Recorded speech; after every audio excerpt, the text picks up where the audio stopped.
The Shaping of Gondor, Part 5, The Line of Tarondor, Chapter 1, Tarondor. For 3 years, the plague continued to rage across the Gondorian realm, fallowing her fields, emptying her towns and cities, and depleting her armies. Nor did its fell influence stop at the Stonelands borders. South, north, and west it spread as well, smiting Umbar, Harad, and the lands of Eriador with a vengeance, and carrying off hundreds of thousands of victims there.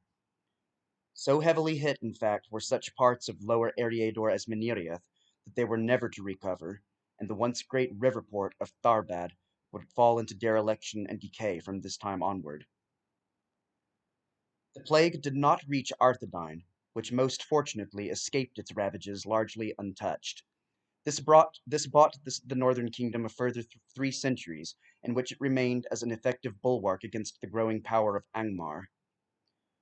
To the south, in Umbar, meanwhile, it is said that fully half the citizenry either met their ends in the mass grave pits that were dug there, or else fled into the hinterland in terror. Not until 1639 did the contagion begin to dissipate and the graves cease to multiply. Such was the wreck that Tarondor inherited when he became the 27th king of Gondor in 1636. He had been the son of Minastan, the younger brother of the dead Telemnar, but the former had preceded his elder sibling to the grave at the hands of the pestilence. Tarondor was but 59 when he assumed the White Throne, scarcely more than a fledgling by the measure of the great houses of the Edain, and because of this comparative youth, he was referred to by many at the time as Tarondor the Young. To history, however, owing to his later deeds, he is better known as Tarondor the Good. But alas, all the youth and goodness in the world could not undo the ruin that the combined disasters of the sack of Pelargir and the Great Plague had inflicted upon Gondor.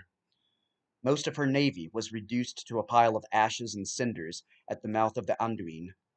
Vast stretches of the northern, southern, and eastern marches now lay unmanned by the depleted border garrisons. Countless fields, farms, and plantations, from Calenarthon to Harondor, now sat untended, their erstwhile tenants now entombed in nearby quiet barrows. Not since the Easterling invasion in the time of Osterher, some 12 centuries before, had Gondor found herself at such a low ebb of fortune. Yet now, as like the dim onset of sunrise after a bitter winter's night, a slow climb upward would begin, and although no king of Gondor had ever ascended the throne amid more hopeless circumstances, Tarondor would prove himself more than equal to the challenge. First, there was the matter of the replacement of the capital. Ever since Castemir's sack during the Kinstrife, the city of Osgiliath had been in a state of disrepair and decay, although Eldikar, Aldemir, and Hjarmundekil II had done their best to rebuild and repair some of its once beautiful avenues and edifices when and where they could. There was no denying that the great city's days of grandeur were behind it. Its population had steadily dwindled, the further withering of the plague had only sapped its shrunken numbers still more, and by Tarondor's accession, the notion of keeping the seat of governance there was simply unthinkable. The alternative choice was obvious. Just across the field of Pelennor sat Minas Anor, which Anarion had long ago founded. In the intervening 17 centuries, it had grown into an imposing city, with its formidable black walls and 7 terraced levels crowned by the stately citadel of the sun.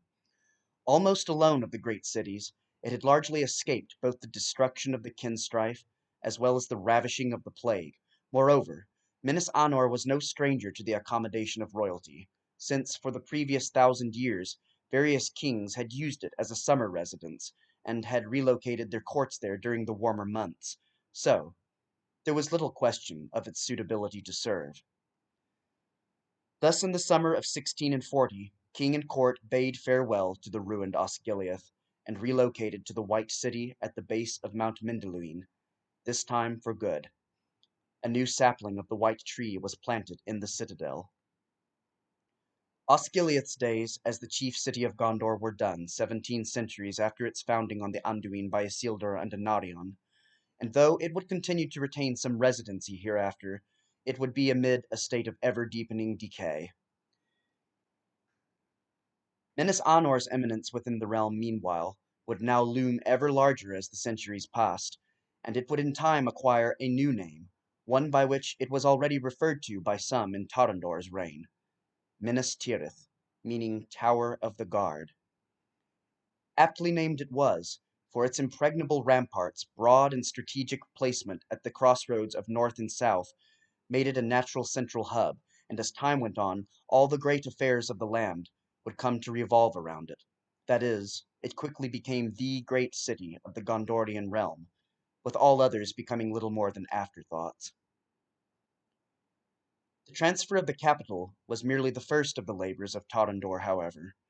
With the depopulation brought on by the plague, he recognized that Gondor no longer possessed the resources in manpower and treasure to maintain her present borders, and that any attempt to hold them would only drain her strength further. Therefore, Tarondor retrenched and pulled in the kingdom's horns to bounds that could be reasonably defended. Enidwaith was abandoned 5 centuries after its conquest by Hjarmindikil I, and the northwestern boundary withdrawn to the river Angren. To the east, Dorwinion was likewise ceded back to its native peoples, thus bringing an end to Gondor's presence on the shores of the Sea of Rhun. Although these cessions might have stung the pride of some Gondorians at the time, it was for the best. Much of the relinquished territory had been left largely empty by the ravages of the plague anyway. Now the bulk of the kingdom's strength could be concentrated on her home provinces, where it counted most. Another region which largely fell into neglect from this time onward was Mordor, and her various passes and gateways, something that did at least prove to be a mistake in the long run, as it left the Black Land open to reoccupation by orcs, wolves, easterlings, and other fell beings. The full consequences of this would not manifest themselves for centuries, however. Tarondor further attempted to grace the subjects of the realm by enacting shrewd economies. Taxes were lowered on both the common folk and the great lords of the fiefs. Vast gifts of land left abandoned were parcelled out by the crown to tenants for cultivation, particularly in Calanarthon and Rovanion. Public works were patronized by the king to provide wages for those in the cities and havens left dispossessed of their livings by the depletion of the citizenry. Of great assistance to the king in all these enterprises was a certain Sulfa, a man of common birth from Lambton. As a scholar, chancellor, soldier, and ambassador, his gifts were without equal in the realm during Tarondor's rule, and he was rewarded in the form of the stewardship in 1648. At every turn he counseled his king to balance the material necessities of his people with their security, and it was in no small part due to his auspices that an eye was kept turned to that side of things. Pelargir was naturally rebuilt, and its defences repaired as best as Tarondor's diminished means allowed, and so it was that the great haven arose once more from the destruction of the sack of the Umbardrum, and reclaimed at least something of its past glory and eminence. Nevertheless, never would the days return when it rivaled the cities of the royal ward, and hereafter it remained as simply another of Gondor's many ports on the Bay of Belfalas. Many scores of years passed, and little by little Gondor's numbers and strength recovered. Fields and farmsteads were tilled anew and resown, townships and cities slowly refilled, and the bustle of trade and activity gradually returned to the streets of Pelargir, Calimbel, Dulmirthas, Linhir, and Minas Tirith. King Tarondor oversaw this renewal of vigor by carefully eschewing both war and any unnecessary expenditures of Gondorian men or resources. He was partially enabled by this by the fact that the plague had smitten Gondor's enemies just as harshly as the Stoneland, thus making the latter as incapable of waging conflict as the former, for the moment at least. To further shore up this policy of non-aggression, Contact was carefully kept up with the court in Fornost to the north in Arthedain, and in 1690 he sent his friend Sulfa there as his royal envoy, relieving him of the stewardship. He proceeded to serve as ably in this capacity as he had as steward, and through his judicious diplomacy was largely responsible for the continuance of friendship between the two realms. He eventually died in the north in 1720, a faithful and unimpeachable man of Gondor to the end. It was around this time that the two most famous and laudable acts of Tarondor's reign came about. The first took the form of an act of state, when in the year of his friend Sulfa's death, the king decreed an end to slavery and serfdom throughout the seven heartlands. The practice of bondage had not been widespread in the early centuries of Gondor, but as her boundaries had expanded under the ship kings, it had grown in prominence as the result of the wealth and spoils of war that had poured in under the scepters of these warlike monarchs. By the reign of Atanatar Alcarine, it is thought that perhaps 1,000,000 souls were enslaved in the Gondorian realm. Romendikil II had disapproved of such servitude, as had Valacar and Eldakar, and under their reigns the number of slaves had steadily diminished. There was a momentary resurgence under Castamir during his brief reign. Many more had perished at the hands of the plague, and by the time of Tarondor's rule, only but very few were left in bondage. Now the king freed them all, and pronounced the practice of enslavement abolished in the Stoneland, bringing about a permanent end to the shameful trade after 18 centuries. The second event was more personal to Tarondor's gracious nature.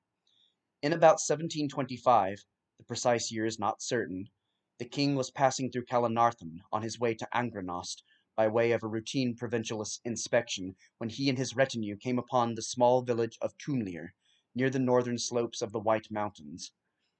There they found the hamlet inhabited entirely by children and women, all of whom were starving.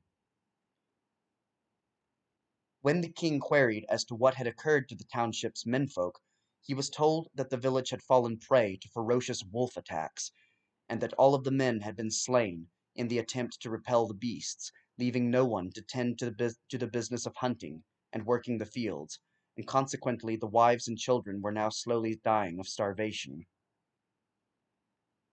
Upon hearing this, the king ordered his train to make camp in the town.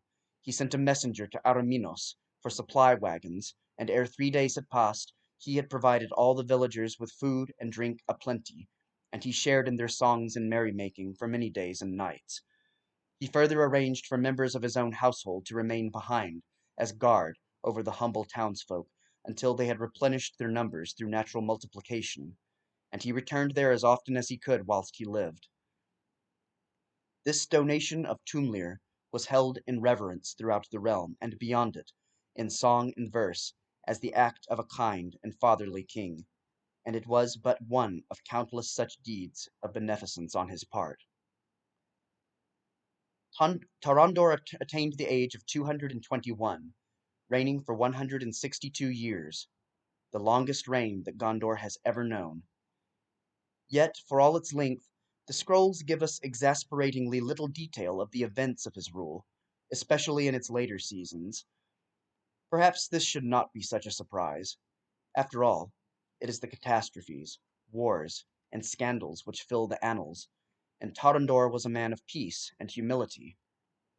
Nonetheless, the lore masters of his day leave us in no doubt that when death finally closed the eyes of the king in Narquelier of 1798, no king of Gondor was more deeply or genuinely mourned. In everything he had done from the moment the crown had fallen unexpectedly to him, he had striven to rejuvenate a kingdom all but shattered by twin calamities, and in so doing had managed to leave them with a Gondor which, though perhaps not as rich and powerful as she had once been, was at least fruitful, happy, and secure once more.